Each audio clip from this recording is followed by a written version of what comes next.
नमस्कार. कृषी अपडेट या यूट्यूब चॅनलवर आपले स्वागत आहे. आज आपण पाहणार आहोत राज्यातील प्रमुख बाजार समित्यांमधील सोयाबीन या पिकाचे आजचे बाजारभाव.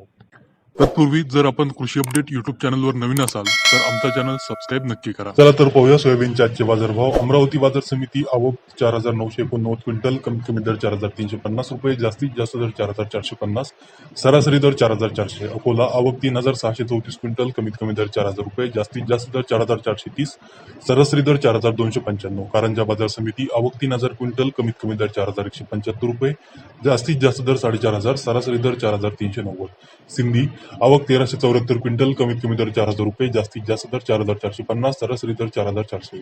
अहमदपूर आवक 894 क्विंटल, कमीत कमी दर 3,500, जास्तीत जास्त दर 4,531, सरासरी दर 4,403 रुपये. मेहकर बाजार समिती आवक 750 क्विंटल, कमीत कमी दर 4,000, जास्तीत जास्त दर 4,445, सरासरी दर 4,300 रुपये.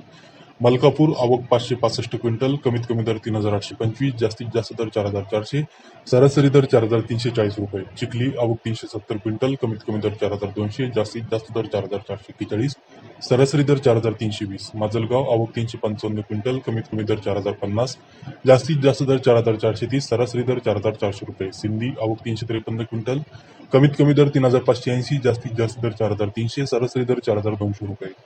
नेरपर सोपंत आवक 301 क्विंटल, कमीत कमी दर 3,180 रुपये, जास्तीत जास्त दर 4,435, सरासरी दर 4,274. नागपूर आवक 272 क्विंटल, कमीत कमी दर 4,100, जास्तीत जास्त दर 4,474, सरासरी दर 4,381 रुपये. काटोल कमीत कमी दर 3,600, जास्तीत जास्त दर सरासरी दर 4,350. बुलढाणा आवक 230 क्विंटल, कमीत कमी दर 4,000 रुपये, जास्तीत जास्त दर 4,325, सरासरी दर 4,200 रुपये.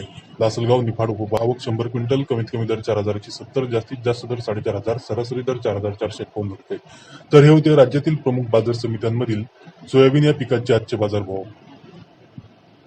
आज लातूर जिल्ह्यातील अहमदपूर बाजार समितीमध्ये सोयाबीनला सर्वाधिक 4,531 रुपये प्रति क्विंटल इतका उच्चांकी बाजारभाव मिळाला. आपण हा व्हिडिओ कोणत्या तालुक्यातून जिल्ह्यातून पाहत आहात हे कमेंट करून नक्की सांगा. सोयाबीनच्या सध्याच्या बाजारभावाबाबत आपले मत आम्हाला कमेंट करून नक्की सांगा.